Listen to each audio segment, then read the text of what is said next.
Time now for Michigan's #1 outdoor radio show, Mike Avery's Outdoor Magazine. Outdoor Magazine is brought to you by Jay's Sporting Goods, the Yider Insurance Group, Forward Corporation and T.R. McTaggart, Angler Quest Boats, Security Credit Union, Garber Chevrolet, and by Michigan Brand Meats. Now, here's Mike Avery.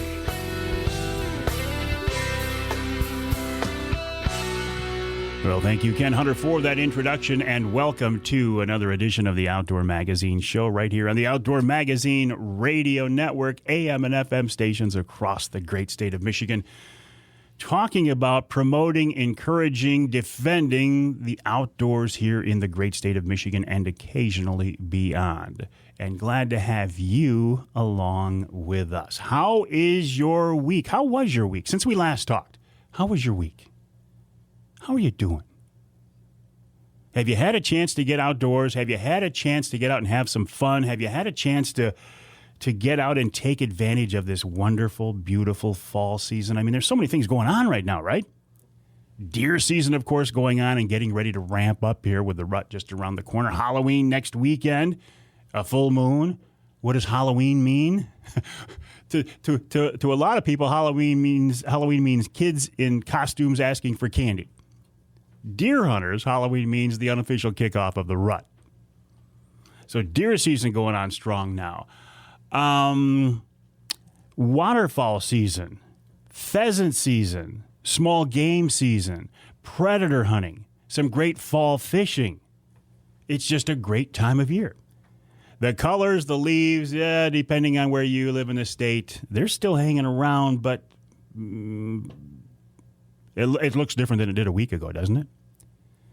I was out in my tree stand. I was out in a tree stand that my son James and I put up. It's one of those primal double ladder stands.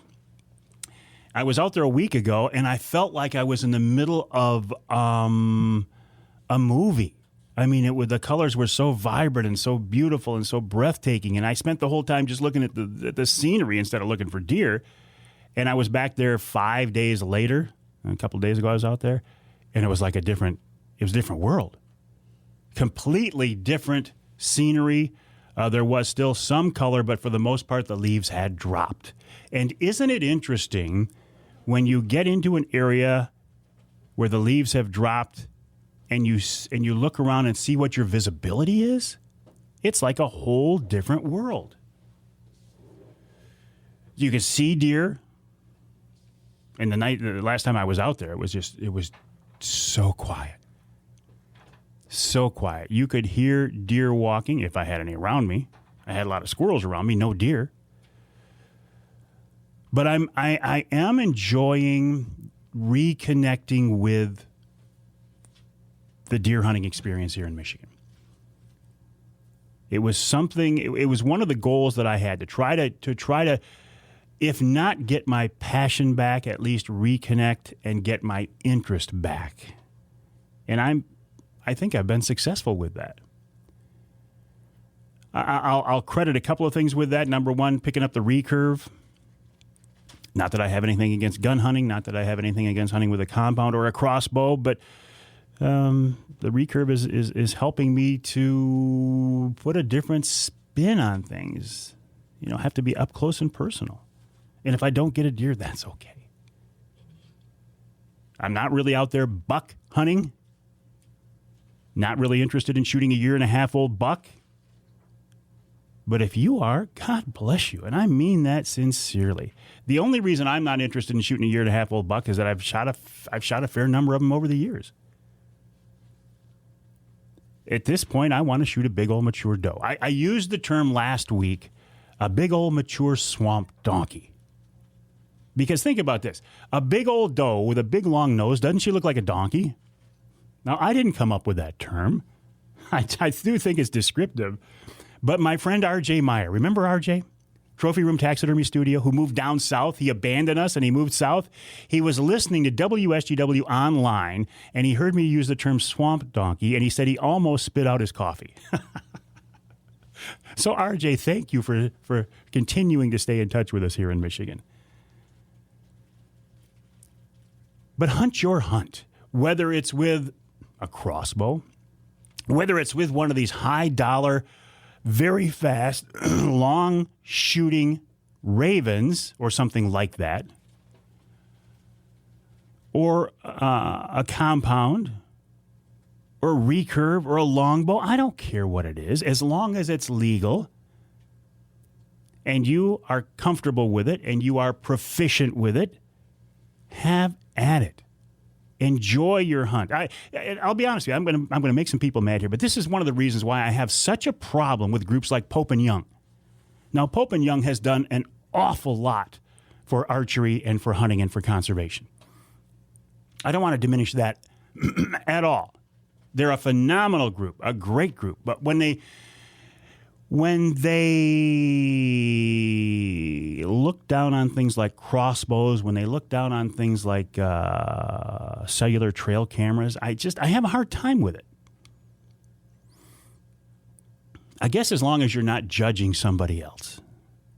You know, you have the right to do what you want to do, and you have the right to hang around with like-minded people. That's how I should look at Pope and Young.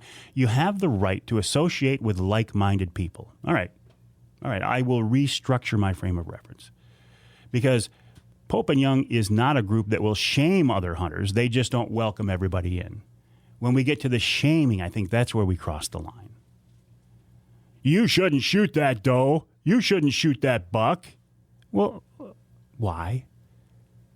If it's legal, if it walks in front of you and gives you a shot and you have the license in your pocket and you're using legal hunting methods in a legal hunting area during legal hunting hours, why not? Do what you want to do. Put venison in your freezer. Enjoy the experience. Well, it wasn't mature. Well, who cares?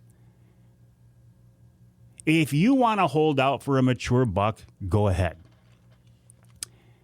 If you want to hold out, and here's here's how many deer hunters define a shooter buck these days. Number one, it has to be mature. I don't care if it's 300 pounds and 14 points. If it's not mature, you can't shoot it. Okay? It's got to be on your hit list. And you have to come up with this hit list ahead of the season. Okay, here's my hit list. And then you have to name them. You have to name them like you're naming pets. And then you have to have trail camera pictures of them. And then you have to have sheds from previous years. And then you have to shoot it in a food plot that you planted. And if all of these things aren't somehow checked off in your list, it's somehow not a valid harvest. To which I say, baloney. It's a valid harvest if you have the license and you take it legally and you're happy with it, it's valid. Hunt your hunt, whatever that is. In my case, it's with a recurve in my hands trying to take a big old doe. If you want to shoot a 1.5-year-old 6-point or a 1.5-year-old 4-point with your crossbow, you go ahead. It's your hunt, it's your license, it's your experience. Don't let the haters, don't let the shamers, don't let the trophy TV hunting shows, don't let the online people get to you, because I was letting them get to me. Oh, speaking, awkward segue here. Speaking of online, did you get a friend request from Mike Avery Outdoors on Facebook last weekend? It wasn't from me. For the second time now, I've had somebody come up with a fake Mike Avery Outdoors Facebook page. And they used my picture. They stole my picture off my Facebook page, and they started a fake Mike Avery Outdoors Facebook page. And I started getting texts. Saturday morning, mid-morning, I thought something's up. People, all my friends, hey, you've been hacked. I wasn't hacked because it didn't affect me. They just started a fake Mike Avery Outdoors Facebook page and used my picture. And they were sending out friend requests, and they were asking people to enter a contest and asking for personal information, I think even credit card numbers. I will tell you right now, if you ever get a friend request from me, Mike Avery Outdoors, or if you ever see Mike Avery Outdoors asking you for personal information like credit card numbers, ignore it, because it's not me. It's not that I don't want to be your friend, but I don't send out, as Mike Avery Outdoors, I don't send out friend requests. I don't quite understand what kind of a warped personality does that type of thing, but it's not me. Part of life in the modern world, isn't it? Coming up on this week's Outdoor Magazine radio show, Drew YoungeDyke from the National Wildlife Federation joins me. You know Drew. I've known Drew since his days at MUCC. He's been a big advocate of the outdoors, of conservation, outdoor recreation. He's been fighting the Asian carp fight for years. He wants to talk about his latest ventures and adventures there. Then a guy you've been asking me to get on the show for a while now, his name is Matt Tagget. He's from Rec Broadheads. Rec, a Michigan-based family-owned company, started the company just last spring when COVID hit, but they're doing very well. In our number 2 captain, John Littlefield, the guy who taught my captain's license class. We're going to talk about that in fall fishing. Ian Fitzgerald from MUCC. Their thoughts on Proposal 1. They have some advice for you on how to vote on Proposal 1. We'll talk about that. And in hour number 3, Greg Abbas of A-Way Outdoors talking about mock scrapes, calling deer, and invention consulting, plus wild game chef extraordinaire Dave Miner. Ground blinds are a great option for hunters. They're safe, protect you from the weather, and they hide your movements. And the new see-through blinds take ground hunting to the next level because you can see out, but the game can't see in. Until now, you've had to pay a lot of money for that feature, but not anymore. Primal Tree Stand's new Wraith 270 see-through blind is just $200 if you go to OutdoorPregame.com and use the promo code Mike20. The Wraith 270 features 270 degrees of visibility, silent slide windows, and it weighs just 16 pounds. It's lighter and less expensive than the competition. To get yours at the discounted price, go to the website OutdoorPregame.com. That's OutdoorPregame.com and use the promo code Mike20. That'll drop the price to just $200. Again, go to OutdoorPregame.com, use the promo code Mike20, and you can get a new Wraith 270 see-through blind for just $200. I think you're going to thank me for this one.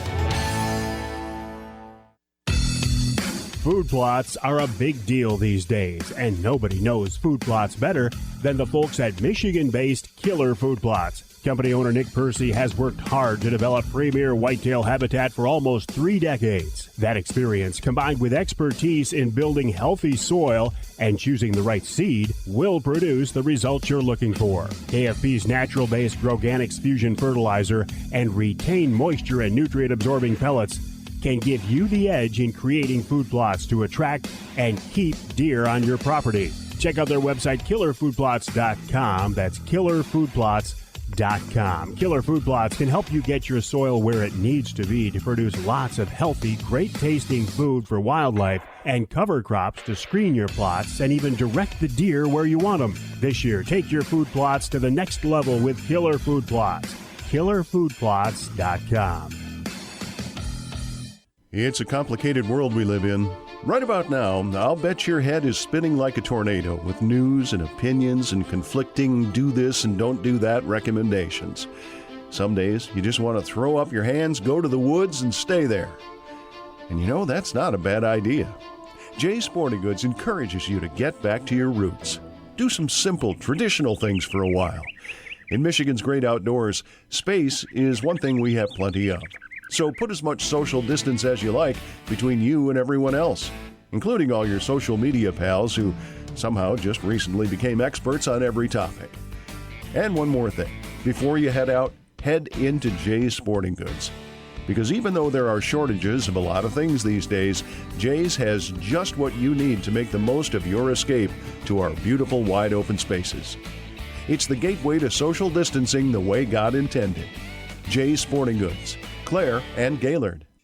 Hey, you like to hunt for different game in changing conditions, but it can be expensive to buy hunting clothes in every pattern. Well, now there's a way to change your camo without breaking the bank. With VersaSkins, you can buy one set of hunting clothes and change the pattern to suit your surroundings. You can switch from whitetail to waterfall, blaze orange, and snow camo by just snapping on a new skin. Plus, VersaSkins keep you warm, dry, and protect you from the elements. To learn more, check out the website versaskins.com. VersaSkins, just change the skin for the season you're in.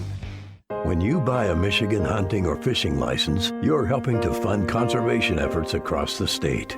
The majority of funding for taking care of Michigan's fish and wildlife comes from you, hunters and anglers, not state taxes. So on behalf of the Michigan Wildlife Council, we'd like to thank you for your part in ensuring that Michigan's hunting and fishing heritage will be here for generations. Learn how the Michigan Wildlife Council promotes the role of hunting and fishing at hereformioutdoors.org.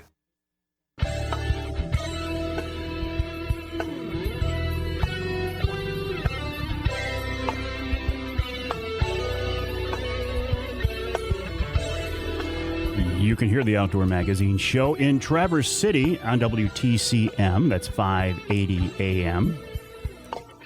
You can hear us in Sandusky on WMIC 660 AM. And north of the bridge in the Sioux, ESPN 1400 WKNW. This segment of Outdoor Magazine brought to you by Great Lakes Charter Training. If you've ever wanted to be a captain, I think this is your best option. This is how I got my captain's license. I am not a working charter captain in that I don't take people out on paid trips. However, I do, well, not this time of year, but in the summertime and next summer, take a lot of people out on the water, some charity auctions and such, and I just felt it was the smart thing to do to be licensed. Now, it's not an easy process, especially for an old guy. It's a pretty intense course. It's a multi-day course, and then you have to take the Coast Guard exam. And that's not an easy test, I'm telling you right now. At least it wasn't for me and for anybody else I've ever talked to that took it. But if you want to run a fishing charter, dive excursions, color tours, whatever, sailing, whatever, you have to be licensed. I think the folks at Great Lakes Charter Training can help you out with that.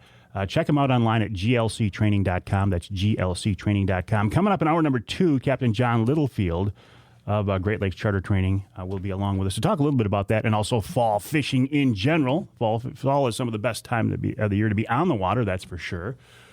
On the water, if you don't get hit with Asian carp, that is. You might think, why did Avery just bring that up? Because my guest now is Drew YoungeDyke. You know Drew. He's really making a name for himself in the outdoor communication business. I first met Drew when he was their chief information officer over at MUCC, Michigan United Conservation Clubs. These days, Drew is with NWF, National Wildlife Federation. He's climbing up the ladder there. Before you know it, he's going to be based in Washington, but he's got some time for us now on the Outdoor Magazine phone line. Drew, welcome back. How are you doing? Thank you, Mike. And I think it would take an act of God to get me out of the Great Lakes. I know what you mean. I mean, you're a Michigan guy. You grew up in northern Michigan. Yeah, you love our state. We are truly blessed to be here, aren't we? Yeah, I'm a Michigan boy through and through, and I'm lucky that I get to work for a national organization that also lets me work from Michigan. And didn't you, I mean, I don't want to get too much into your personal business, but didn't you just get a promotion now too? Yeah, I'm the director of conservation partnerships now, actually for Indiana, Illinois, and Ohio. And I think folks have heard me before talk about how the National Wildlife Federation is a true federation of independent state affiliates. MUCC is our Michigan affiliate. And one of the roles at NWF that we've kind of always had is that person who's the liaison between the national organization and the state affiliates, making sure that we're helping them achieve their missions as well. So I get to serve that role for those states. And actually where I'm at, based in Ann Arbor, it's pretty close to all of them. Oh, that's wonderful. And with your background at MUCC, this is a role that I'm sure comes quite easily to you. You know exactly how to handle these situations. Well, working for one of the strongest state affiliates, and really MUCC is one of our strongest state affiliates throughout the country, gave me a window into the issues that independent state conservation organizations face. So it helps me, help them, if you will. Drew, one of the things you and I have talked about, we talked about many topics, but one of the things that's been a common theme for us over the years has been Asian carp. This is and you've heard me gripe about the fact that I feel like this is a battle we've been fighting for years and years and years, and nothing is getting done about it. But you have been intimately involved in this, and you've taken this to the next level. Tell me about this latest project you guys just wrapped up. Right. Well, we just released a brand new film. We released it online because that's where you release them all right now. We can't do the in-person screenings, but it's called Against the Current. And it really explores the national scope of the Asian carp issue. Of course, here in Michigan, we think of it most often probably as an issue that will affect fishing on the Great Lakes. But it really is something that's already impacting waters from, really Louisiana up to the Dakotas. We focused on both the impacts it would have if they invade the Great Lakes from northern Michigan all the way down to the current impacts they're having on places like Kentucky Lake and Tennessee. We hit inland rivers in Indiana. We hit the Illinois River. And then we fished some Michigan rivers that I think some people think they would just impact the Great Lakes, but they would also impact the inland rivers and waters that they would then get to from places like Lake Michigan. So we fished the Grand Rivers, which is a place they could get into. The other thing we wanted to show too is you mentioned that frustration that nothing's being done. I wrote about Asian carp for my paper to graduate law school. Actually, that was also called Against the Current. I need to pick a new name one of these days. But that was almost a decade ago, and we're still waiting for those stronger protections in the Chicago area waterway system. That's still moving through Congress. Of course, Congress isn't taking up something like that until after the election, but it's in the Water Resources Development Act that we expect them to look at in the lame duck session. But in the meantime, things have been done, and we wanted to show that too. We went to the Eagle Marsh berm that was completed in 2016, and that blocks the second most likely place Asian carp would get into the Great Lakes by blocking the Wabash River in Indiana, which is infested with Asian carp, from being able to mix with the St. Mary's River near Fort Wayne during flood events, which then flows into Lake Erie. So we wanted to show that while the big kind of shiny object in Chicago or south of Chicago, we're still pushing on that and still waiting on that, but we wanted to show that some things have been done in this period in 2016. There's also commercial fishing that happened, so we showed some of that. So we really wanted to take all the aspects that we normally think about Asian carp, the story we think we know, and then we wanted to tell the stories that we don't always know, the ones that aren't always publicized. We even showed how it would impact outdoor recreation tourism in northern Michigan, from surfing to craft distilleries. We interviewed Doug Craven, the natural resources director for the Little Traverse Bay Band of Odawa Indians, so he could explain how it would impact their tribal fisheries. So we really wanted to get that whole broad scope of how Asian carp impact people from Tennessee to Michigan. And of course, I got to actually fish in some waters and dodge some Asian carp myself in the film. Can we look at how Asian carp are affecting these southern waters and assume that it would have the same impact here, or because we have a different ecosystem here, would the impact be different? Maybe it would be less. One of the people that we interviewed, and actually you had him on a few weeks ago, was Ali Shakur. I saw that. Yeah, I saw that. Great guy. He's a tournament walleye angler, but he's also a scientist. He's worked on some of these studies that model the impact they would have in the Great Lakes. What he said is that they would have enough food to spread throughout the Great Lakes, and we have the river systems that have the correct parameters for them to spawn in. I tell you what, when you fish the Grand River and then you go fish the Tippecanoe River and the Wabash River in Indiana, which have Asian carp, if you didn't know where you were, you wouldn't be able to tell the difference. The flow, the parameters, the way it feels, the way it looks, everything feels just the same. The difference is in the Grand River, we have a diverse fishery. We went with Tom Workman of Workman Outfitters, caught some smallmouth, caught some pike. Well, he caught some smallmouth and pike. I got skunked like normal.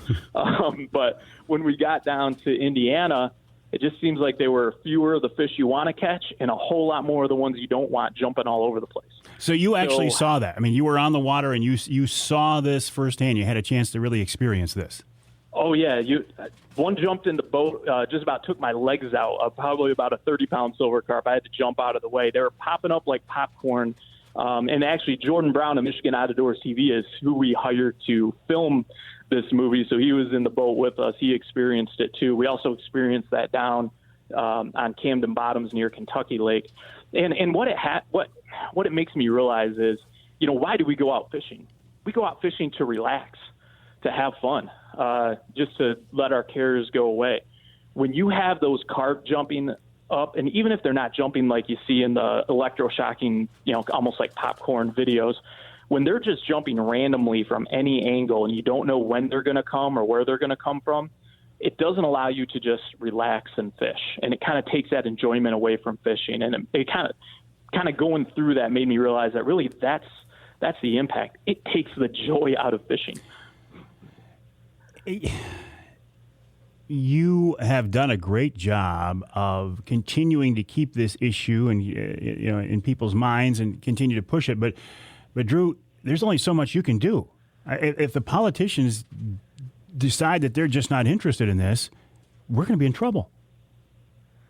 Right, and that's why we have to keep this pressure up. We actually have great support from the politicians of both parties in the Great Lakes, especially in Michigan.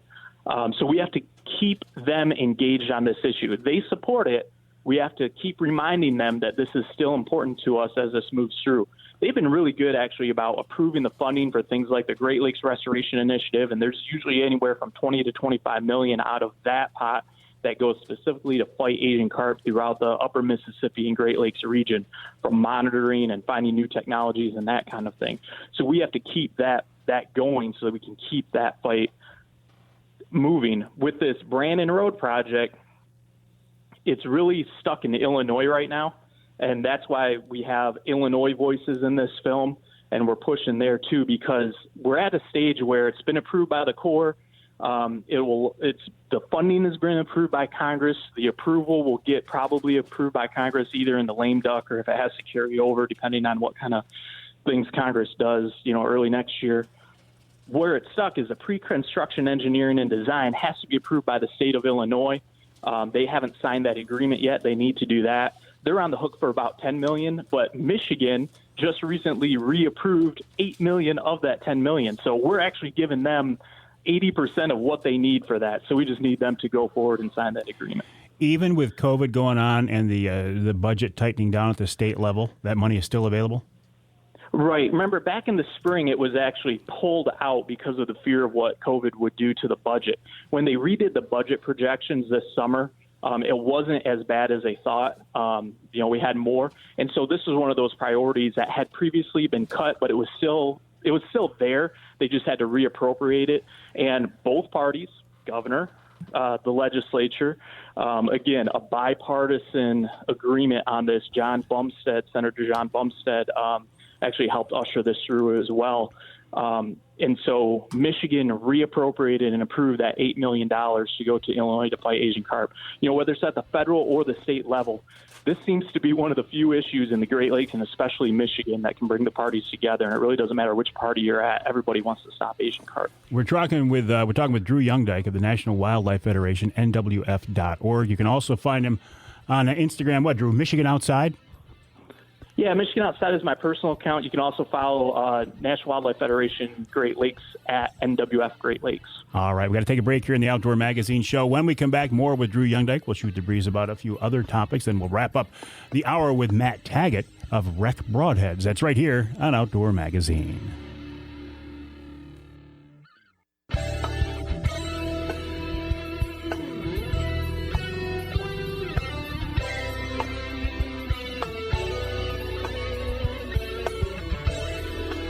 You can hear the Outdoor Magazine show in Alpena on WZTK. That's 105.7 FM. You can hear us in Battle Creek on WBCK 95.3 FM. And you can hear us north of the bridge in Newberry, WNBY 1450 AM. This segment of Outdoor Magazine brought to you by Speedy Blaze. Speedy Blaze is a safe, clean, water-resistant alternative to firewood, to natural firewood. It is insect-resistant, which means you can travel around with it. You don't have to worry about spreading critters. It's safe to cook over because it's made from real wood. You can use it in your fireplace. You can use it in your fire pit. You can use it in your grill. Michigan-based company. You know I love that. Check them out online at speedyblaze.com. speedyblaze.com. While you're online, I'd ask you to check out my website, MikeAveryOutdoors.com. Also, check out nwf.org, the website of the National Wildlife Federation. And if you're cruising around social media, Instagram, look for Michigan Outside. That's the personal account of Drew YoungeDyke. Drew, an avid outdoorsman, staunch conservationist, a fitness guru, and an all-around good guy.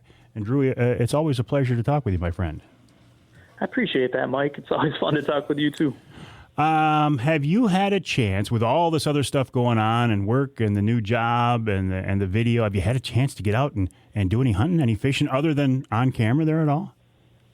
Not hunting yet. And I had some free time last weekend out near my in-laws, so I actually got out on the lake with a little inflatable raft and fly fished. Didn't catch anything. I had some nibbles from some bluegills, and I lost one of my favorite flies when a largemouth bass broke it off. So that's the extent so far this fall. I've kind of resigned myself, really. I probably won't actually get time to hunt until deer camp, although because the opening day is on a Sunday, for firearm season, I'm going to go up a few days early, bow hunt with my recurve, and the few days before that. And then once opening day comes, hunt with my rifle with some copper ammunition after that. It's just the way that I like to hunt. Being down here in Ann Arbor, the small public land parcels or like getting permission to sit in a tree stand somewhere just isn't like my style. My style is that open country, big country, Northwoods, still hunting, and I need kind of space to do that, but I also need like a full weekend with some days on either end to get back out there and kind of have a room to do that for a few days. So I'm just kind of pegging deer camp as my chance to do that. So I'm practicing with my recurve and trying to stay in shape for when that time comes. I am fascinated by your style of hunting, the spot and stalk with a recurve. It's certainly not the easy way to do it. And listen, before I let you go, too, a big congrats. You are, as I've told you so many times, you're just killing it with your podcasts and with your blogs and stuff. You're winning all kinds of awards. It turns out this was a good avenue for you to go down and explore. You're very good at it. You have a gift for it. Well, I appreciate the recognition from the organizations that have provided those awards. 2% for conservation, most recently the Association of Great Lakes Outdoors Writers, and earlier the Outdoor Writers Association of America. They're professional organizations for outdoor communicators, and when you get recognized by your peers in those fields, whether it's for the Northwoods Unleaded video or blogs or magazine articles from Woods and Water News, it feels good, and hopefully that'll lead maybe to some more freelance opportunities down the line too. Oh, that's right. Yeah, you have don't you have a column? Or you have something every month now in Woods and Water News, don't you? Right. I have a column that we call Michigan Outside in Woods and Water News. Sometimes it focuses on fitness. Sometimes it focuses on just kind of the basics.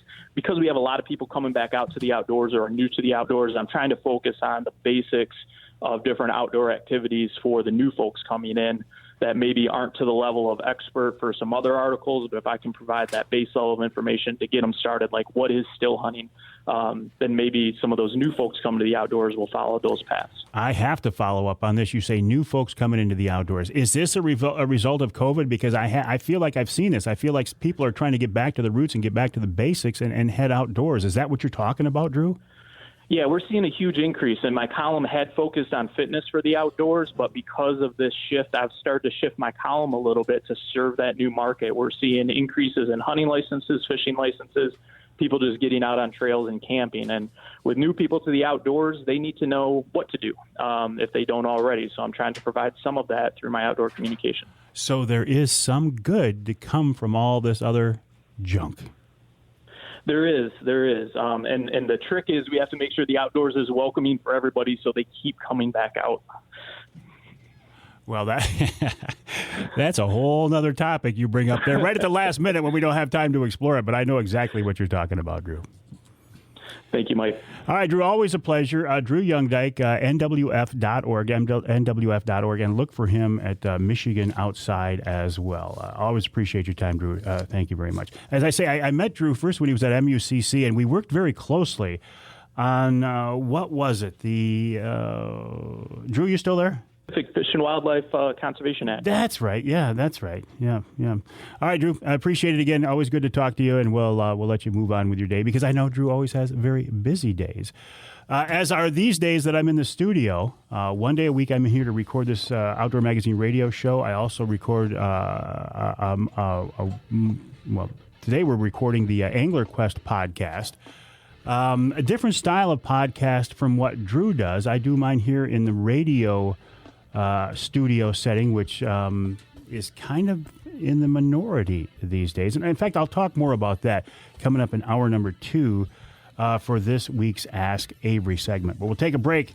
When we come back, we're going to check in with the guys at Rec Broadheads. Matt Tagget will join us right here on Outdoor Magazine.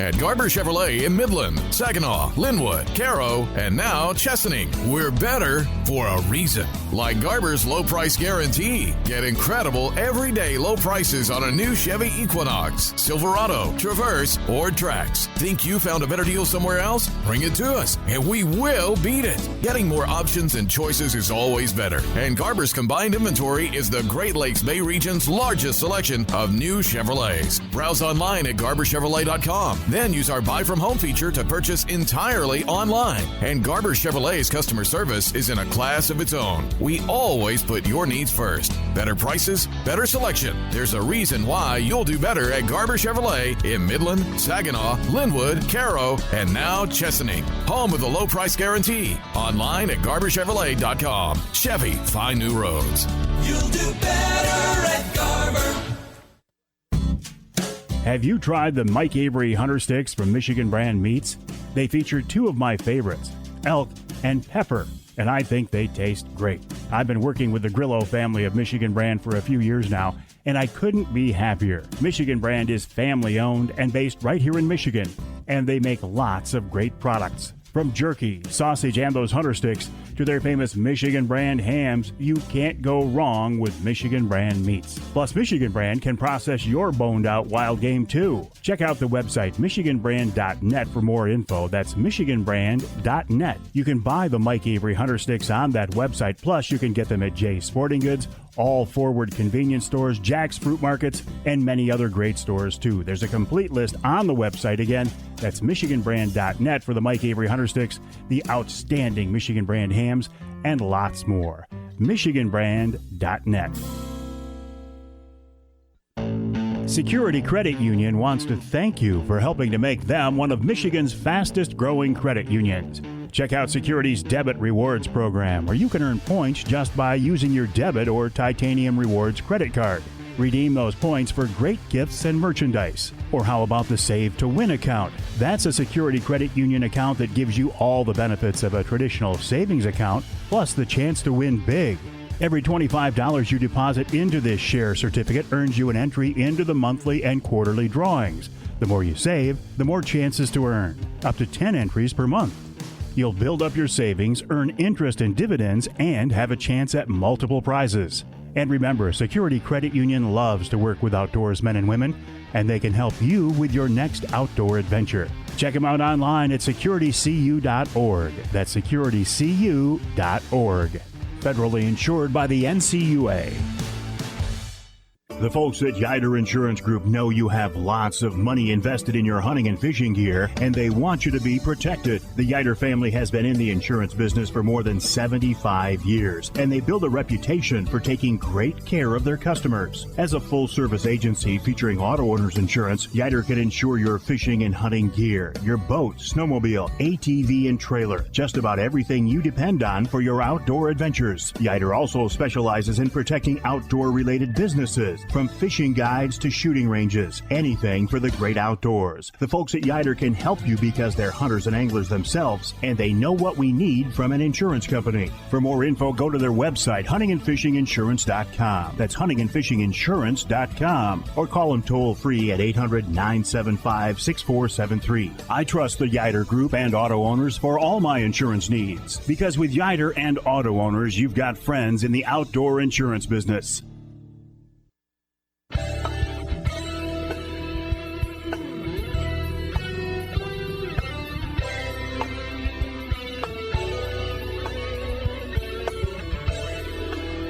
You can hear the Outdoor Magazine show in Tawas on WIOS, AM and FM, 1480 AM, 106.9 FM.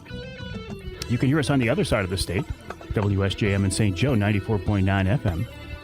And you can hear us north of the bridge in Marquette on WDMJ, that's 1320 AM. This segment of Outdoor Magazine brought to you by the Linwood Beach Marina and Campground. Linwood Beach can be your year-round Saginaw Bay fishing destination and your Mid-Michigan Tracker and Angler Quest headquarters. If you're looking for somebody to put your boat to bed for the wintertime, the folks at Linwood Beach Marina can help you out. They can winterize your boat. They can wrap your boat. They can even store your boat if you're looking for someplace as your jumping off spot for fall walleye or perch fishing, fall waterfowl hunting, or if we get ice for ice fishing, Linwood Beach Marina is your go-to place. Check them out online at linwoodbeachmarina.com. That's linwoodbeachmarina.com. While you are online, check out this website, Rec Broadheads, R-E-K, recbroadheads.com. I've had a lot of people tell me, Avery, you got to get these guys from Rec Broadheads on your show. They said they're a Michigan-based family-owned company. We know you love that. And I thought, you know what? It is time to do that. And Matt Tagget of Rec Broadheads is with me now on the show. Matt, welcome. How you doing? Good. How's it going, Mike? Great. Listen, I'm hearing nothing but great things about you guys. Congrats. Thank you. Yeah, we're really excited. We're getting some really good feedback on these things, and we're seeing a lot of kill photos coming in, and we're excited. It's things are going really well. Going really well after kind of an interesting start because you guys kicked this thing off right when COVID kicked off too. Man, it's been a rough couple of months here. We launched back in February, right at the beginning of this COVID-19 madness, and we were not able to get to any of the trade shows this year, and we're already seeing that they're being canceled into 2021. So it's been a little crazy. So we've kind of really relied on social media to get our presence out there and let people know what we've got to offer. And what do you have to offer? I mean, the Broadhead business, it's very competitive. It's not easy to break into, and everybody thinks they have the best design out there. Yeah, there surely is a lot of different designs out there, and it seems that it's a very cutthroat product to have there. So what we've got is a very unique design. We have an all-American made expandable broadhead, and it features our spring lock retention system, which actually allows the blades to, partially open and then snap back in the closed position. And our idea behind this was in hunting scenarios, if you're walking through the woods in the dark, or if you're spot and stalking through some brush and stuff like that, where these blades, you can actually bump them on something, they will partially open and then come back closed, and it actually takes a forward impact to deploy the blades.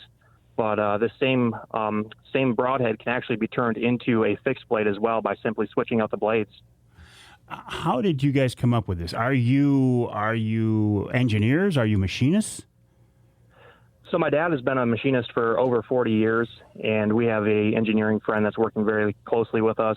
And it was just, we're big bow hunters. We travel all across the Midwest, all fall hunting whitetails, and we love to bow hunt. We've been bow hunting our whole lives, and we've shot tons of different broadheads and kind of saw some of the issues that we had, whether broadheads weren't opening or stuff of that sort. And we knew we could build a better broadhead, and we went to work on it about 3 years ago and launched in February, and we're very confident in our product, and we've been having some great luck with them.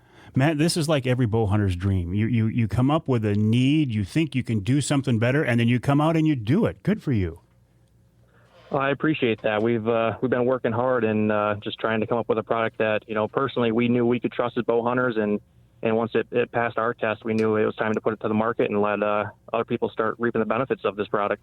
Now, will we see different designs down the road, or maybe maybe it's too early for you to start looking at the different options, but what can we see from Rec in the future, do you think? We do have some other broadheads designed. I know some people want to see a 3 and a 4 blade design. the broadhead we have now, as I mentioned, is a modular design. It can be switched from expandable to fixed, but we also have some other options that I'm not going to mention at the moment to build off from that exact modular system to where you can kind of cover everybody and every different style of hunting out of one broadhead. And I don't blame you for not mentioning it. Like you say, it's a very competitive industry. Bow hunting, archery in general, but broadheads in particular. You guys, it really is. Oh man. Where do we get them? Where do we get these broadheads, Matt? So currently we're available only factory direct on our website, www.recbroadheads.com. However, we were planning on making a notice at the ATA show here in January, which is now canceled, that we will start taking dealer orders and getting these things into stores for 2021.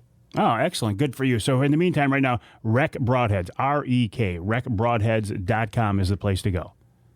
That is correct. All right, Matt. Well, listen, congrats. Like I said, I've had an awful lot of people say you got to talk to these guys at Rec. It's the hottest design out there. The fact that you guys are family-owned, based right here in Michigan, it's all good. So nothing but well wishes from me towards you guys.